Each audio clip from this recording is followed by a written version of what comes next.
Global मंथन समाचार channel पर आपका स्वागत है।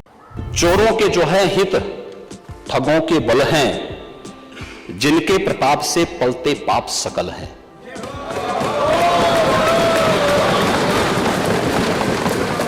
जो छल प्रपंच सबको प्रश्रय देते हैं या चाटुकार जन की सेवा लेते हैं, यह पाप उन्हीं का है।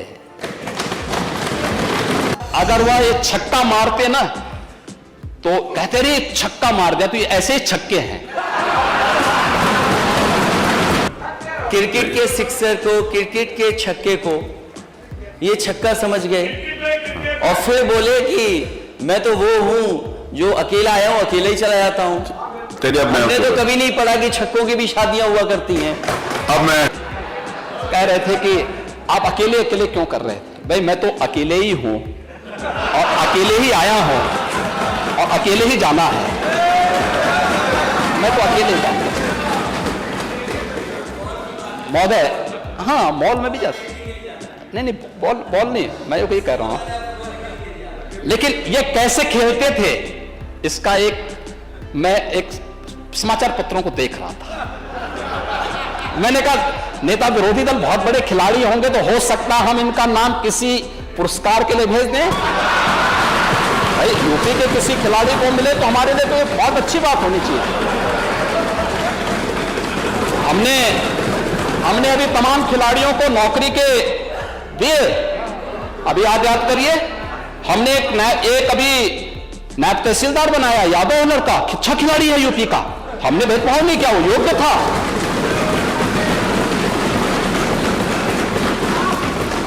हमने ललित उपाध्याय को दिया, ओलंपिक में मेडल जीते थे। हमने डिप्टी एसपी बनाया है।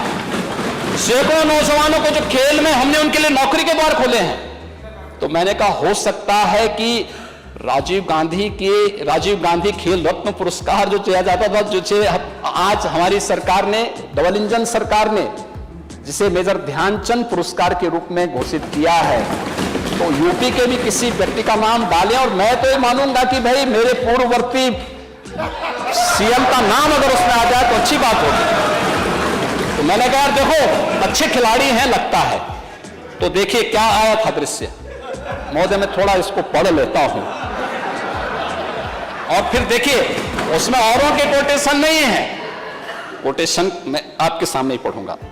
देखिए इसमें था कि सीएम के आते ही बरसे रन, ठीक है। 12वें ओवर में सीएम का शॉट सीधे कप्तान आलोक रंजन के हाथ में चिपक गया। ये क्रिकेट खेल रहे हैं, पहली बॉल में कैच आउट हो रहे हैं, लेकिन वहां से कह दिया जाता है कि ये तो नो बॉल है। और अगर वह ये छक्का मारते ना तो कहते रहे छक्का मार दिया, तो ये ऐसे ही छक्के हैं। समाजवादी पार्टी उस दिन जिन्ना की आरती उतार रहा था। जब हम राष्ट्र गौरव की बात करते हैं, याद करिए जब हम राष्ट्रीय एकता दिवस, सरदार वल्लभ भाई पटेल जी की पावन जयंती को आदरणीय प्रधानमंत्री जी के आह्वान पर हम लोगों ने राष्ट्रीय गौरव दिवस के रूप में मनाया, राष्ट्रीय एकता दिवस के रूप में मनाया। हम सब उस अभियान के साथ जुड़े थे। तब समाजवादी पार्टी जिन्ना का महिमा मंडन कर रही थी। यानी इनको पता ही नहीं। एक तरफ 31 अक्टूबर की तिथि राष्ट्रीय एकता दिवस के रूप में पूरे देश के अंदर मनाया जा रहा है।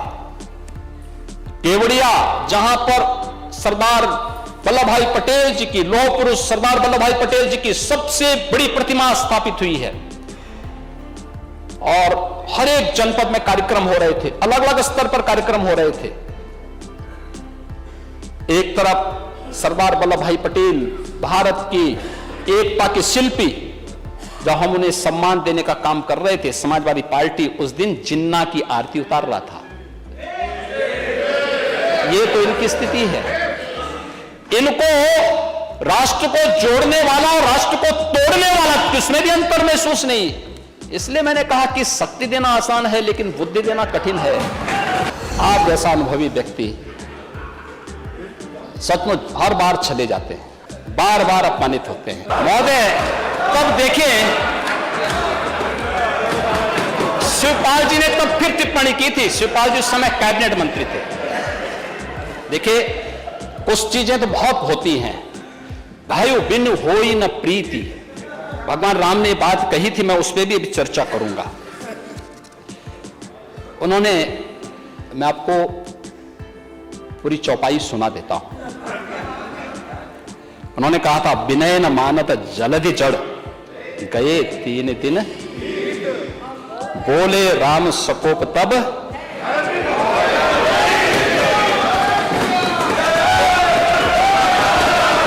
इधर के भय से ही सही, इधर के ही भय से सही, लेकिन कम से कम काका श्री को सम्मान मिलना प्रारंभ हो गया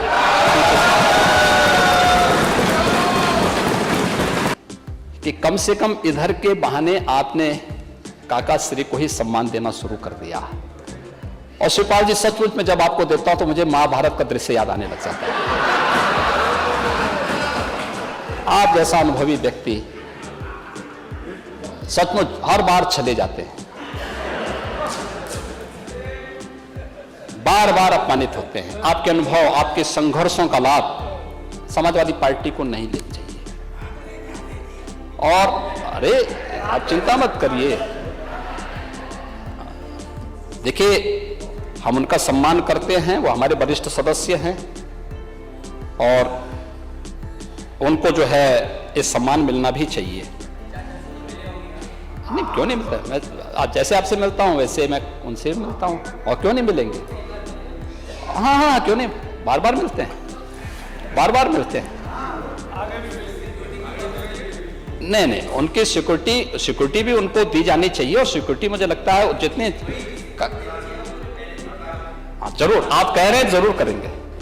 आपने सिफारिश कर दी है, जरूर उनको मिलनी चाहिए, जरूर मिलनी चाहिए। और चाचा को भी अपने स्वाभिमान को बनाए रखना चाहिए।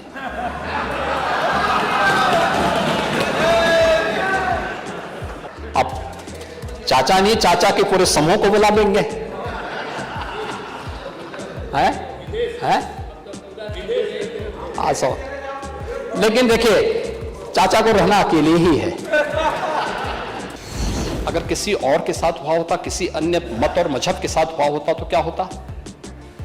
तो उस समय समाजवादी पार्टी ने अपने यहां से फिर एक नया शगुफा छोड़ने का प्रयास किया। और था मध्यकाल के एक बहुत प्रसिद्ध धार्मिक ग्रंथों को लेकर के, श्री रामचरितमानस को लेकर के, तुलसीदास जी को लेकर के। महोदय, संत तुलसीदास जी ने जिस कालखंड में रामचरितमानस की रचना की थी,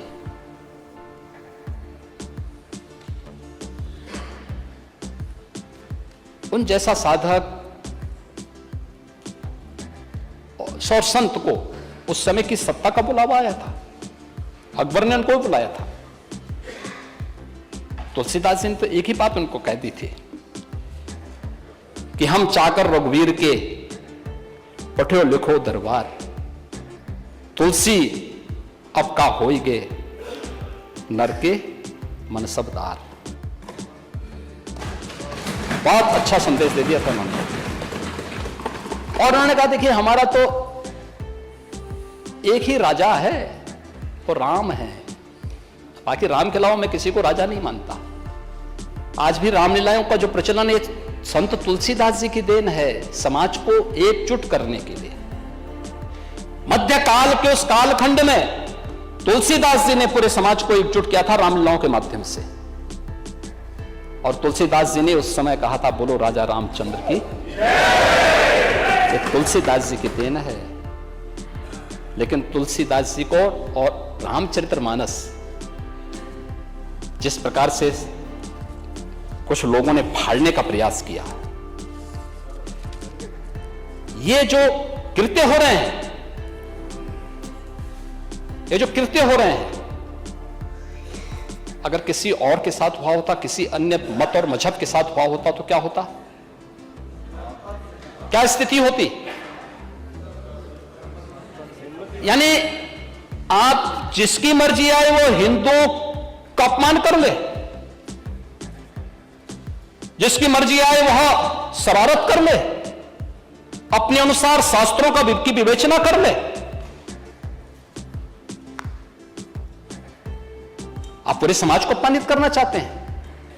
यह चौपाई है कहां पे? अगर आप रामचरितमानस के सुंदरकांड में जाएंगे तो सुंदरकांड में यह प्रसंग तब आता है जब भगवान राम 3 दिन तक समुद्र से लंका में जाने के लिए रास्ता मांगते हैं और रास्ता नहीं मिला। तो पहली चौपाई तो मैंने पहले बता दी थी, जब उन्होंने कहा कि भय बिन होई न प्रीति। और तब जब लक्ष्मण जी धनुष और बाण लेकर के राम जी के पास जाते हैं और भगवान राम को देते हैं और भगवान राम तीर का संधान करके फिर समुद्र को चेतावनी दे करके आगे की कार्रवाई करते हैं, तब समुद्र खड़ा होता है और भगवान राम के सामने फिर कहता है, महोदय ये वही पंक्ति है, प्रभु भल कीन मोई सिक दिन ही मर जादा पुनि तुम्हारे कीन ही, ढोल गंवार सूत्र पशुरानी सकल ताड़न के अधिकारी। अब ये सीख से है, शिक्षा से है। तो मैंने शुरू में इसी बात को कहा ना, विरासत में नहीं मिलती। मैं समाजवादी पार्टी से ही कहना चाहता हूं कि आखिर आप इसके नाम पर, जिस पर उत्तर प्रदेश को गौरव की अनुभूति होनी चाहिए कि राम की धरती है, कृष्ण की धरती है, गंगा यमुना की धरती है, संगम की धरती है, और उत्तर प्रदेश की धरती पर रामचरितमानस और वाल्मीकि रामायण जैसे पवित्र ग्रंथ रचे गए, जिस उत्तर प्रदेश वासी को गौरव की अनुभूति होनी चाहिए, आप उस पवित्र ग्रंथ को जला करके क्या देश और दुनिया में रहने वाले 100 करोड़ हिंदुओं को अपमानित करने का काम नहीं कर रहे हैं?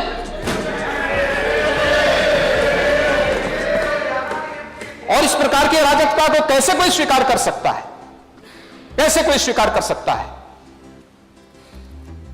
और इसलिए महोदय मुझे तो केवल एक पंक्ति याद आती है, जाके प्रभु दारुण दिखती ना ताके मती। विरासत में तो नहीं मिली थी, लेकिन जो बचा कुचा था वो भी स्वाहा। और अटल जी ने इस संबंध में बहुत अच्छी बात कही थी। वह कहा था उन्होंने, हिंदू तनमन हिंदू जीवन, रग रग हिंदू मेरा परिचय।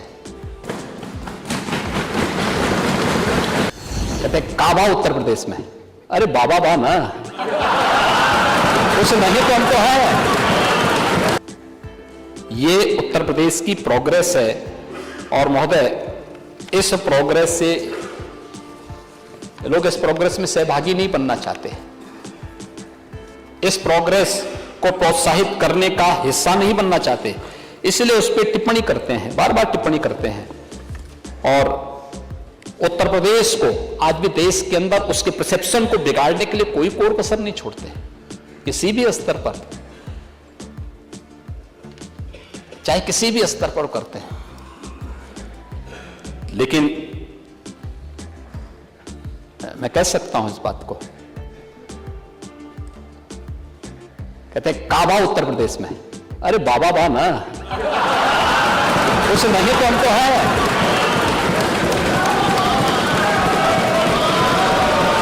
उससे भी परेशान है। परेशानी तो हर व्यक्ति की समझी जा सकती है। इस माफिया को मिट्टी में मिला देंगे, सरकार के समझे। जो ये अपराधी हैं, जो ये माफिया हैं, आखिर ये पाले किसके द्वारा गए हैं?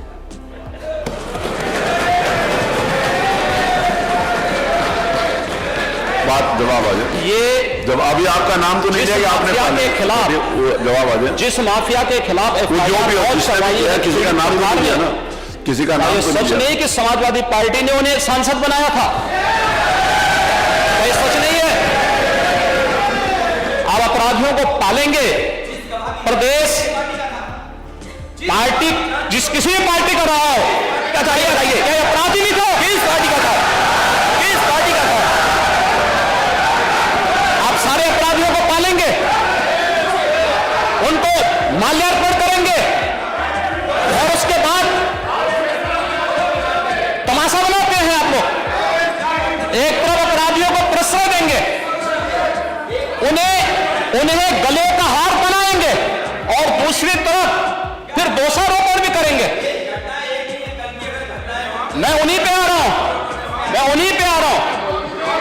उन्हीं बातों पे चर्चा करने के लिए आ रहा हूं। हमारी पार्टी में आप बताइए किस पार्टी का सदस्य है, क्योंकि बहुजन समाज पार्टी से आपकी दोस्ती है, इसलिए बहुजन समाज पार्टी का नाम नहीं ले रहे आप। हम भी उन्हीं बातों पे कह रहे हैं। क्या ये सच नहीं कि जिस अतीक अहमद के खिलाफ पीड़ित परिवारों ने मुकदमा दर्ज कराया, उसके परिवार के खिलाफ, वह समाजवादी पार्टी के द्वारा पोषित माफिया है और उसकी